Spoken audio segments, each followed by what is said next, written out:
26 வருட நம்பிக்கை, லட்சக்கணக்கான சந்தோஷ திருமணங்கள். கல்யாணம்னாலே தமிழ் மேட்ரிமோனி தான். 2026ஆம் ஆண்டுக்கான இந்த குரு பெயர்ச்சி, குரு பகவான் மே மாதம் 26ஆம் தேதி நமக்கு வாக்கிய பஞ்சாங்கப்படி மாறுகிறார். ஜூன் மாதம் 2ஆம் தேதி நமக்கு திருக்கணிதப்படி கடகராசிக்கு பிரவேசம் செய்கிறார். இந்த குரு பெயர்ச்சி ஒரு சில ராசிகள் கொஞ்சம் சுமாராக இருக்கும், இல்லை இவங்க இதில் கவனமாக இருக்கணும் அப்படியெல்லாம் நம்ம சொன்னாலும் கூட 12 ராசிக்காரர்களுமே சற்று கவனமாக இருக்க வேண்டிய ஒரு குரு பெயர்ச்சி தான். ஸோ பல வருடங்களுக்கு பிறகு நமக்கு இந்த குரு பெயர்ச்சியினுடைய ஒரு முக்கியத்துவம் அதை பார்க்கக்கூடிய ஒன்றாக இருக்குது. எல்லாருக்குமே ஒரு மிகப்பெரிய மாற்றம் வரும், ஒரு மனசில் கவலை வரும். நீங்கள் எந்த மனிதன், எந்த ராசிக்காரர்களை எடுத்துக்கிட்டாலுமே ஒரு மன அழுத்தம் அவங்களுக்கு இருந்துகிட்டே இருக்கும். நமக்கு இப்போ உலக சூழ்நிலையும் அப்படித்தான் இருக்குது. அதனால் ஒரு சந்தோஷத்தை கொடுக்கக்கூடிய ஒரு குரு பெயர்ச்சி அப்படின்னு கேட்டிங்கன்னா, எல்லாருக்குமே நிறைய பொறுப்புகளை கொடுக்கக்கூடிய ஒரு குரு பெயர்ச்சி அப்படின்னு சொல்லலாம். நீங்கள் தனியார் பணியில் இருந்தாலும் சரி, அரசாங்க பணியில் இருந்தாலும் சரி, தொழிலதிபர்களாக இருந்தாலும் சரி, இந்த குரு பயிற்சி இப்படித்தான் அமைந்திருக்கிறது. இதில் நம்ம ஒரு சில ராசிகள் பார்க்கலாம்.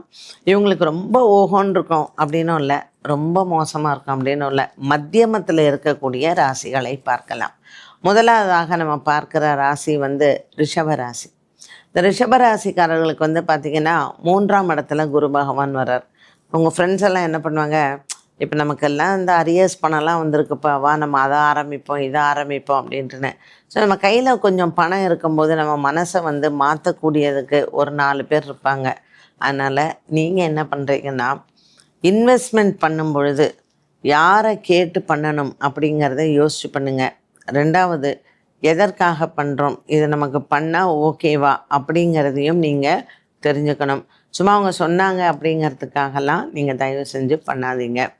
பண விவகாரத்தில் ரொம்ப கேர்ஃபுல்லாக இருங்க. பணம் நிறைய வரும். இந்த குரு 3ஆம் இடத்துல உங்களுக்கு இருக்கார், இப்போ 2ஆம் இடத்துல இருக்கார்.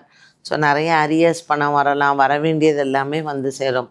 இருந்தாலும் இந்த பண விவகாரத்தில் நமக்கு யாராவது கொடுங்க, நான் கடன் கொடுங்க திருப்பி தரேன் அப்படின்னு சொன்னால் அதில் ரொம்ப கேர்ஃபுல்லாக இருங்க.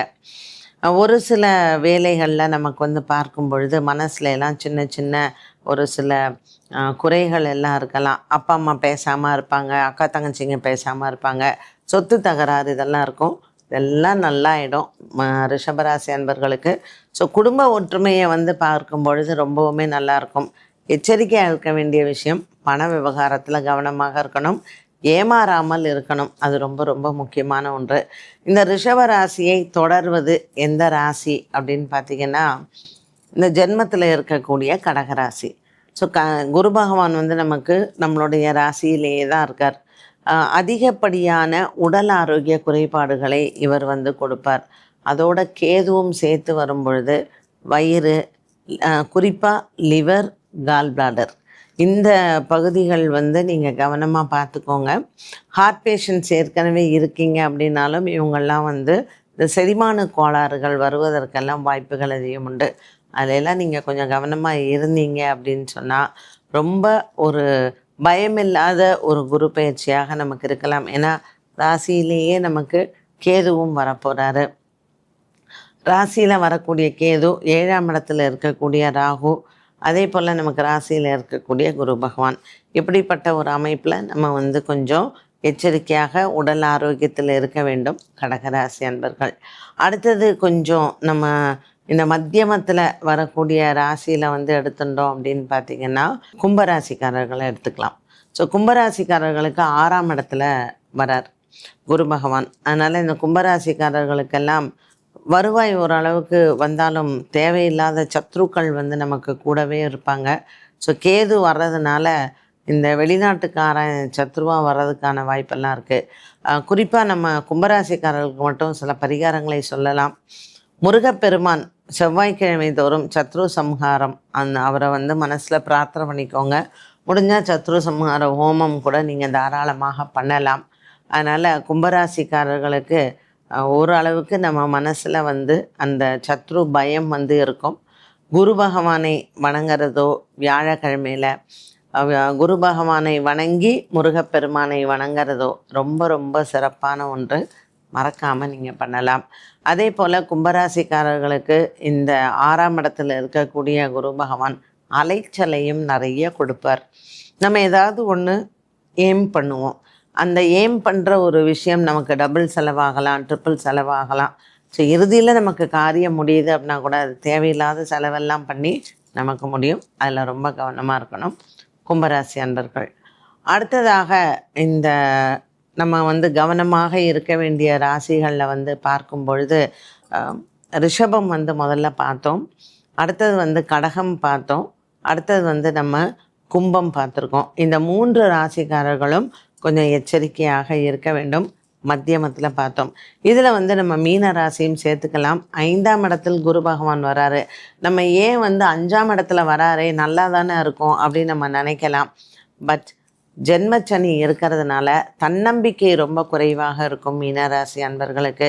நம்ம என்ன தான் நீங்களே கூட பிள்ளைங்களுக்கெல்லாம் அதெல்லாம் ஒன்றும் இல்லைம்மா பயப்படாத அப்படின்லாம் நம்ம சொன்னால் கூட இந்த ஃபியருங்கிறது அவங்க மனசை விட்டு போகாது. ஸோ குரு பகவான் 5ஆம் இடத்துலேருந்து அனுகிரகத்தை தரேன் அப்படின்னாலும் ஜென்மத்தில் உட்கார்ந்துருக்கக்கூடிய குரு பகவான் நமக்கு பெரிதளவுக்கு ஒரு நன்மையை தருவார் அப்படின்னு சொல்ல முடியாது. ஸோ மீன ராசிக்காரர்களையும் இந்த லிஸ்ட்டில் நம்ம சேர்த்துக்கலாம். இப்போ இந்த மத்தியமம் நம்ம பார்க்கறச்சே நம்ம துலாம் ராசியுமே கணக்கில் எடுத்துக்கலாம். இந்த துலாம் ராசிக்காரர்களுக்கு குரு பகவான் இப்போ பாக்கியத்தில் மிதுனத்தில் இருக்கார். இவர் நமக்கு 10ஆம் இடத்திற்கு வரப்போகிறார். ஸோ 10ஆம் இடத்துல குரு உச்சபலம் பெற்றிருக்கிறது அப்படிங்கிறது நமக்கு சில பதவி உயர்வெல்லாம் வர்றதுக்கான வாய்ப்புகளை அது கொடுக்கும். பதவி உயர்வு வரும், சம்பள உயர்வு வரும், இடமாற்றங்கள். இப்போ நீங்கள் டிரான்ஸ்ஃபர் எல்லாம் எதிர்பார்த்துட்ருக்கீங்க அப்படின்னா அந்த டிரான்ஸ்ஃபர் எல்லாம் உங்களுக்கு தாராளமாக இப்போ சேரும். கடல் தாண்டி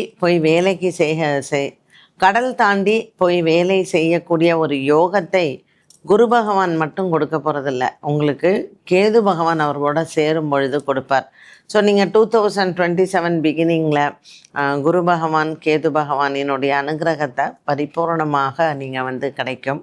அதனால் அந்த டைமில் ரொம்ப சந்தோஷமான ஒரு வெளிநாட்டு பயணங்களோ அல்லது வெளிநாட்டில் போய் வேலை செய்கிறதோ இல்லை ப்ரமோஷனில் போகலாம்.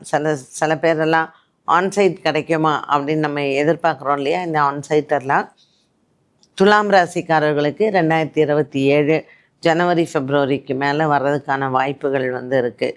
துலாம் ராசி அன்பர்களுக்கு வேலையை விட்டுட்டு போய் பிஸ்னஸ் பண்ணுறது இல்லை கடன் வாங்கி பிஸ்னஸ் பண்ணுறது, இதை உங்கள் தனிப்பட்ட ஜாதகத்தை பார்த்து நீங்கள் அதில் எப்படி பயன் பெறணும் அப்படிங்கிறதையும் பார்த்துக்கோங்க.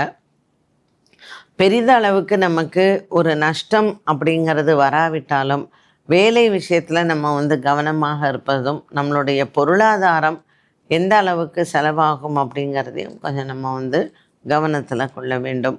துலாம் ராசிக்காரர்களுக்கும் ஒரு மத்திய பலனை சொல்லலாம் இந்த குரு பெயர்ச்சியில். 26 வருட நம்பிக்கை, லட்சக்கணக்கான சந்தோஷ திருமணங்கள். கல்யாணம்னாலே தமிழ் மேட்ரிமோனி தான்.